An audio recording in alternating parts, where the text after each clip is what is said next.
Ma'am, आज आप अमेठी दौरे पे हैं, क्या कार्यक्रम है और किस दौरे पे हैं? आज मैं अपने जिला निरीक्षण के मैं द्वितीय बार आई हूँ अमेठी और मैं यहाँ पर निरीक्षण करने के लिए आई हूँ। पहले अभी मैं वृद्धाश्रम से होकर के आ रही हूँ।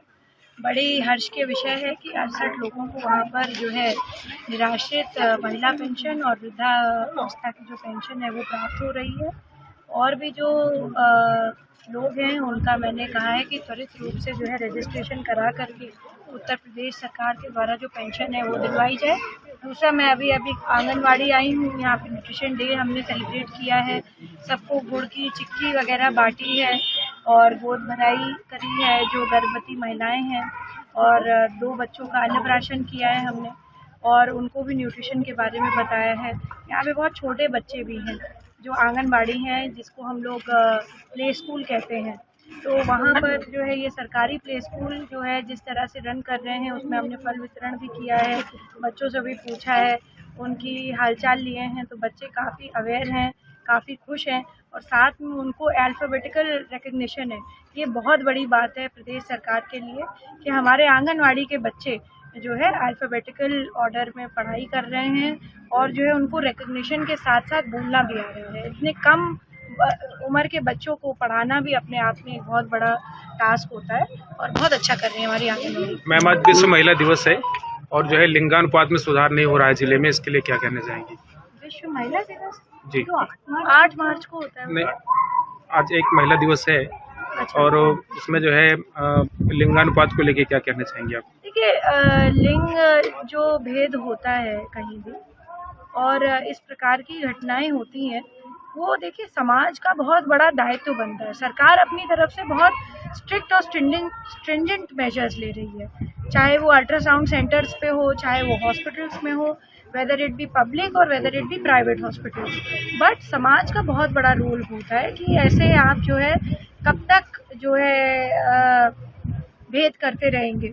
मैं देखती हूँ बड़े बड़े लोग, अभी कल ही मैंने इस बात पे भी बयान दिया था कि बड़े बड़े लोग जो बहुत बड़े अभिनेता हैं, उन्होंने जो है इस बात के लिए कहा कि भाई मुझे लगता है मेरे सारी तरफ जो है महिलाएं हैं, मुझे लगता है कि मैं एक महिला हॉस्टल का वार्डन हूँ। तो इस तरीके की बात जो है समाज में अगर बड़े लोगों की तरफ से आएंगी, जिम्मेदार लोगों की तरफ से आएंगी, तो देश कहाँ जाएगा। देश के लिए हमें चिंता करने का विषय है कि हमारे बीच में जब आदरणीय प्रधानमंत्री श्री नरेंद्र मोदी जी 33% का आरक्षण दे रहे हैं महिलाओं को हमारे देश में फोर्सेस में आने का मौका मिल रहा है, और ऐसी फोर्सेस नहीं कि वो सिर्फ जो है लेटेंट फोर्सेस रहे, वो कॉम्बैट में भी जाने के लिए 2 से 3 हज़ार जो है अभी हमारी आर्मी भी जो है महिला फोर्सेस को एनरोल कर रही है। तो ऐसी जगहों पे मुझे नहीं लगता कि इस प्रकार के बयान आने चाहिए। और जो अनुपातिक मामला है, आप जो कह रहे हैं कि लिंग में भेद हो रहा है, इस तरीके की बातें आ रही हैं बार बार, समाज का बहुत बड़ा रोल होता है, दायित्व होता है और हमें खुद के घर से शुरू करना पड़ेगा। मैम, दिल्ली में कांग्रेस नेता संदीप दीक्षित कहते हैं कि दिल्ली की जनता ने किसी को हराया नहीं है, उन्होंने केवल केजरीवाल को मुख्यमंत्री पद से हटाया है। अगर कांग्रेस और आप साथ में चुनाव लड़ती तो इसका जो है इससे भी बदतर होती भाजपा की। मुझे लगता है कि कांग्रेस की स्थिति इस समय परजीवी की तरह हो गई है। जिस देश में जो है जब उनको मौका मिला, उन्होंने सिवाय जो है फरेब के, सिवाय झूठ के और अव्यवस्था फैलाने के अलावा कुछ नहीं किया। मैं तो ये तक कहूँगी कि कांग्रेस ने जिस इंटेंशन के साथ पार्टी शुरू करी थी, वो इंटेंशन रहा ही नहीं। वो इंटेंशन सिर्फ उनको अपने परिवार को बढ़ाने के लिए हो गया। वो इंटेंशन सिर्फ उनके जो अब 3 लोग हैं उसी को बढ़ाने में लग गए।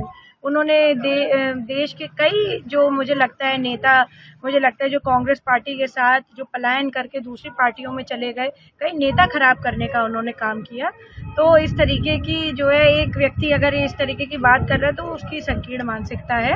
और दिल्ली की जनता ने जो जनादेश दिया है वो फरेब और झूठ को जड़ से उखाड़ करके फेंकने का काम किया है और एक ऐसे धूर्त व्यक्ति को हटाने का काम किया है जो अहंकार के मद में अपने आप को ये समझ बैठे थे कि दिल्ली का तख्त उनसे कोई नहीं छीन सकता। मैं बता दूं, और मुझे गर्व है अपने प्रधानमंत्री जी पर कि उनका जो विजन है, उसकी एक्सेप्टेंस है, वह पूरे देश में जो है एक्सेप्ट हुई और दिल्ली की जनता ने इस बात को माना। जो हमारी पार्टी का नारा है भारतीय जनता पार्टी का कि सबका साथ सबका विकास, हम हमेशा इस बात पे अड़े रहे। हमारे कार्यकर्ता, देवतुल्य कार्यकर्ता, तब भी जाते थे, लोगों की समस्याएं सुनते थे, जो निस्तारण कर पाते थे बेचारे वो करते थे। और आज भी जब हमारे दिल्ली जीते हैं तो आज भी आप देखेंगे कि हमारे भारतीय जनता पार्टी का सारा काडर जो है उनके बीच में है। हम लोग संवादहीनता नहीं करते, हम लोग इस तरीके का आचरण नहीं रखते कि जो है हमारे पास ही कुर्सी रहेगी। हम सेवा करने के लिए आए हैं। हमारे आदरणीय प्रधानमंत्री जी ने हमेशा सेवा का ही जो है हम सभी को पाठ पढ़ाया है और हम लोग वही करेंगे। लगातार कुंभ को लेकर विपक्ष जो है सवाल खड़ा कर रहा है, इस पे क्या कहेंगे आप? खुद ही नहाने जा रहे हैं वो लोग। विपक्ष सवाल भी खड़ा कर रहा है और खुद भी वो डुबकी मारने जा रहे हैं। तो मैं समझती हूँ कि ये जो है दोहरा चरित्र सबके सामने है। महाकुंभ की जो व्यवस्था है वो बहुत खूबसूरत है, बहुत बड़ी है, बहुत भव्य है, बहुत दिव्य है। देश के ही नहीं और विपक्ष ही नहीं इस देश का, अभी तो विदेशों से लोग आ रहे हैं। इस चीज़ को मानना पड़ेगा। हमारे मुख्यमंत्री जी ने बहुत अच्छा इंतजाम कराया है। जो भी पिछले बीते दिन घटना हुई उसके लिए ज़रूर जो है दुख है मुझे, और मैं इस बात पे भी गौरवान्वित हूँ कि हमारे आदरणीय मुख्यमंत्री जी वहाँ पर मौजूद थे। सबको जो है उन्होंने इतना मुआवजा दिया और सबकी हेल्थ को लेकर के वो बहुत सचेत थे। सभी को मिलने भी गए। कौन ऐसा मुख्यमंत्री है, भगदड़ तो ऐसा नहीं पहले भी कुंभ में हुई है, कोई ऐसा मुख्यमंत्री आप बता दीजिए जो देखने गया हो पेशेंट्स को, वहाँ पे खड़े होकर के उन्होंने वॉर रूम में मैनेज किया है। तो ये देखिए संजीदगी है। महिलाएं जो है 10 से 12 घंटे तक जाम में फंस रही हैं जब अयोध्या जा रही हैं महाकुंभ से। वहाँ पे लोगों ने और प्रशासन ना तो सोच के लिए कोई व्यवस्था है। प्रशासन देखिए, प्रशासन अपना काम कर रहा है। आप यहाँ पर खड़े हैं, आपको ऐसा कहना, आलोचना